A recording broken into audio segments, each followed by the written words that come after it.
What is up? Welcome in to the Early Edge in 5. I'm your host, Allan Bell. We've got a fantastic show lined up for you today and an important question that we want you to participate in as well. First up, let's bring the recap of how we did last night, and not good. But a lot of this has to go with what we're going to talk about.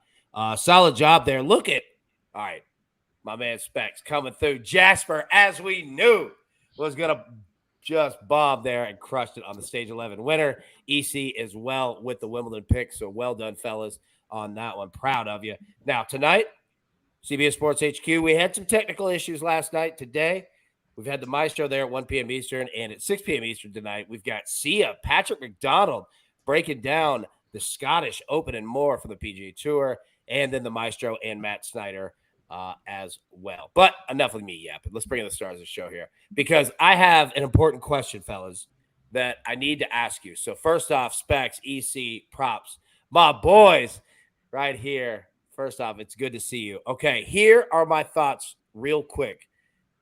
I wish that we could enjoy hitting in the Major League Baseball All-Star game just one time in the history of life. And I'm not even asking for anything big, but I do feel that having an elite number one ace on both sides for all 9 innings, we could dial that back just a touch and let some of the hitters enjoy the All-Star game as well. I'm tired of watching 3-2 games. And what makes me upset is that Major League Baseball probably has the best All-Star game, and it has the potential to be an elite All-Star game. But my God, man, it's too much. It's too difficult. So my question to you is this, and we're going to go rapid fire here. Of the big 4 sports, rank me worst to best All-Star games. Props, you got to lead off. What do you got? I'm going to go with NFL being the worst, followed by the NBA. It's been a minute since I've watched an NHL All-Star game, but I do recall them being entertaining back when I did watch them. And then I agree that baseball does need to be somewhat tweaked or potentially overhauled a little bit, but I do think it is the best quality All-Star game. So that is my order. Yeah, I do too. EC?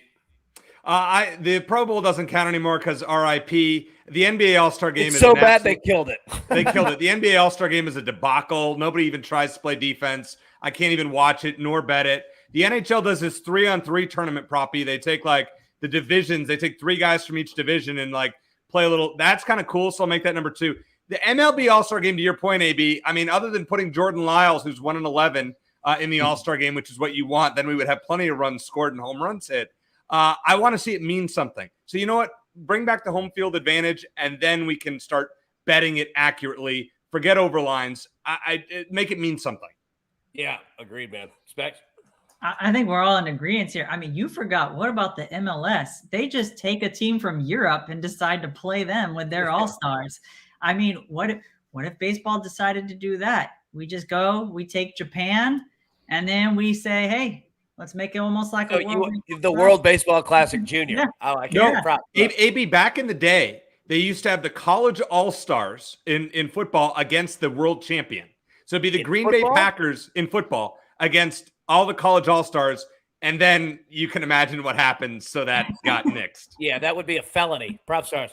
I think there's enough international talent in the NBA where you could go United States versus the world to make a very entertaining NBA All-Star game. So that's something I'd love to potentially see. I like that. They did that for a little bit, but they did it with all younger players. It wasn't the All-Stars.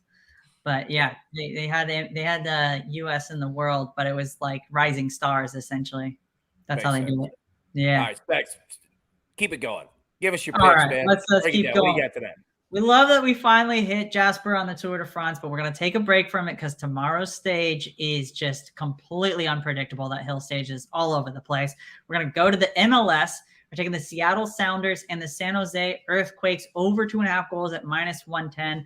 Our model's predicting 2.71 goals for this game. For me, the last matchup between these two teams, the Earthquakes won 1-0 in Seattle. But if you look at the game details, the Earthquakes only shot 9 shots, and 3 of them were on target, 1 went in. Seattle had 23 3 shots, 8 on target.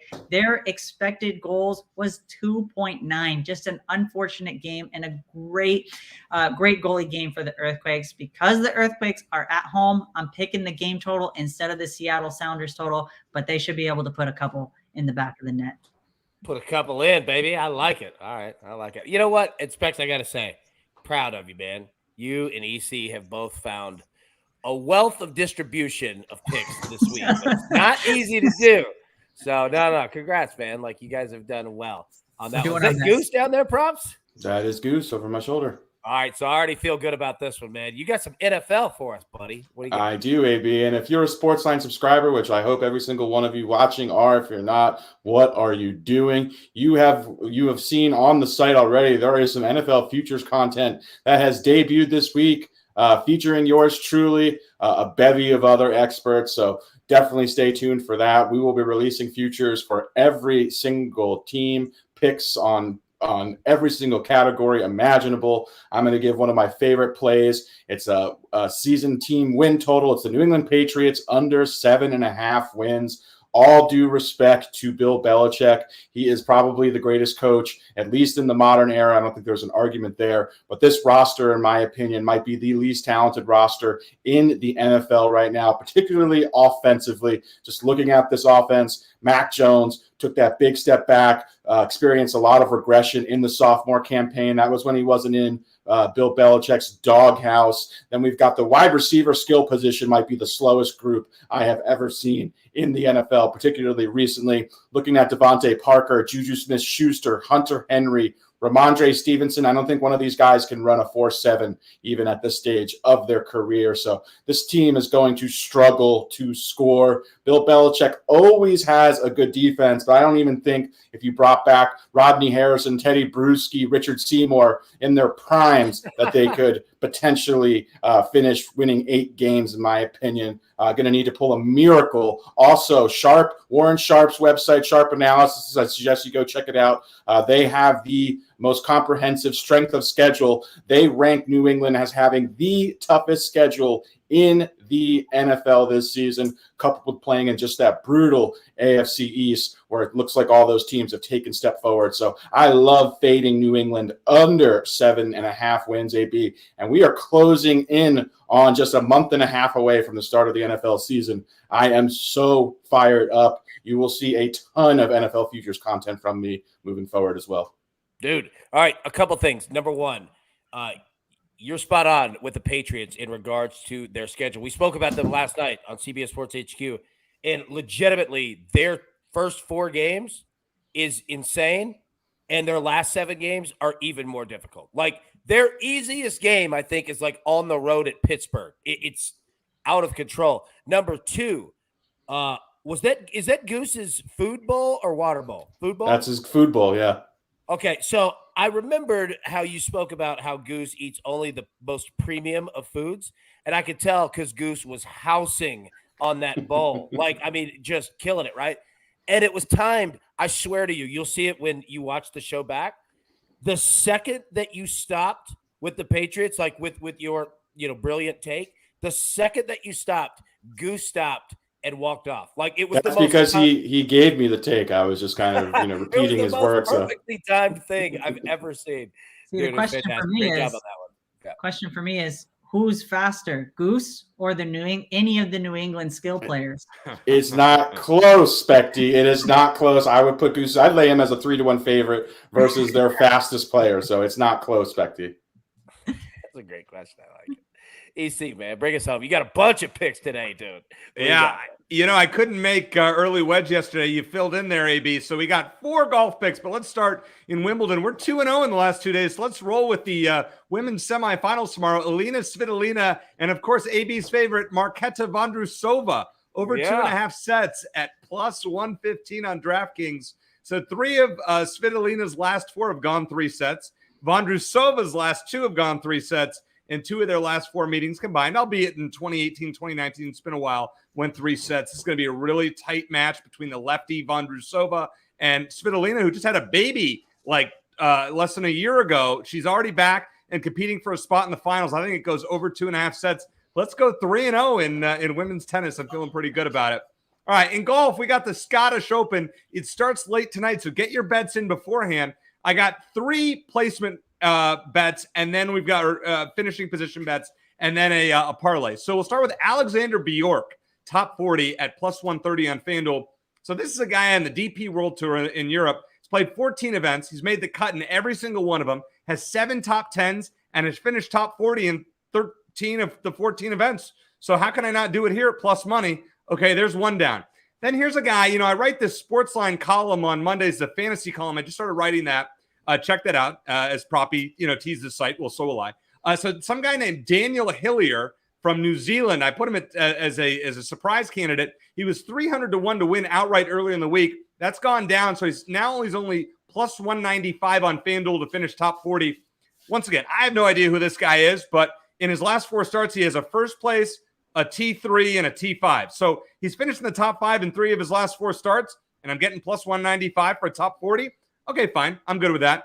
And my pick to win, who's number 1 in my column, spoiler alert, is Tommy Fleetwood to finish top 10. We'll just do that here at plus 230 on FanDuel. So he lost in a playoff here in 2020 at the Renaissance Club, finished T4 last year. And remember, he almost won, I like to say almost, at the RBC Canadian Open a few weeks ago.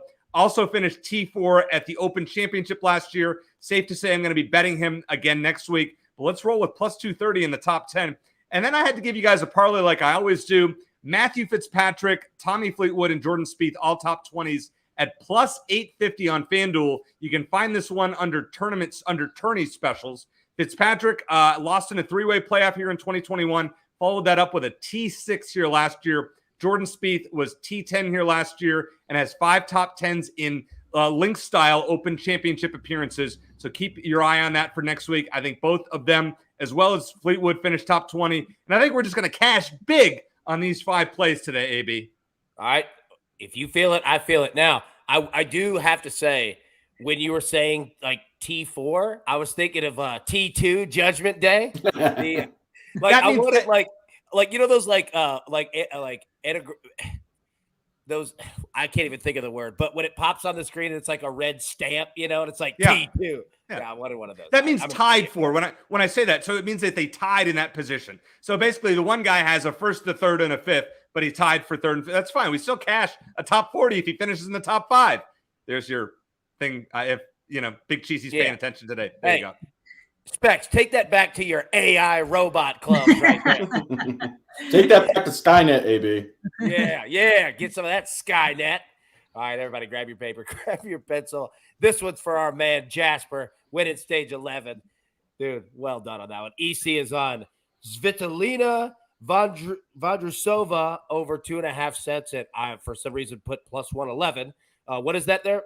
Plus EC? 115. Plus 115. All right, so that's a lot better than plus 11. Alexander Bjork, top 40, plus 130. Daniel Hillier at top 40 at plus 195. Tommy Fleetwood, top 10 at plus 230. Scottish Open, top 20 parlay, plus 850. Tommy Fleetwood, Matt Fitzpatrick, and Jordan Spieth. PropStarz is on the New England Patriots under 7.5 wins, minus 125. And Speculator is on in the MLS, the Sounders and Earthquakes over 2.5 at minus 110. All right, guys, well done. And props. Sorry, man, my brain is gone today. PropStarz. Like I said, we were talking about the Patriots there last night, and it's fascinating. If you look at betting exact wins with New England, 8 wins I think is plus 550. 7 wins I think is plus 425. If anybody's out there looking to double down, because I agree with everything the prop said, not to mention the division is just out of control good. 6 and 7 right there, might be worth a shot. If you're looking to double down, you know what I mean? Because those are the numbers I like too, maybe. Yeah, I was gonna say, I swear to you, PropStarz, I think that was the most elite, perfect breakdown of the Patriots that we've had. Everything is against them this year. It's going to be out of control. But speaking of out of control, it's me hosting. Grace will be back pretty soon. Until then, everybody, best of luck. Let's cash these tickets. Let's cash all the tickets that our man Speculator has as he prepares for his own Tour de France, Tour de San Francisco. What do we call it? Tour de Bay? Actually, a lot of riders do the Tour of California because it has a very similar kind of hill and flat land for the Tour de France. So a lot of them actually practice in California. That would make sense. Yeah, EC cool. says no. I don't want anything to do with those hills. I couldn't do my tour around my house, AB. Are you kidding? I'm about to take a tour to the refrigerator. All right, everybody. Best of luck. Let's cash these tickets, and we will see you tomorrow.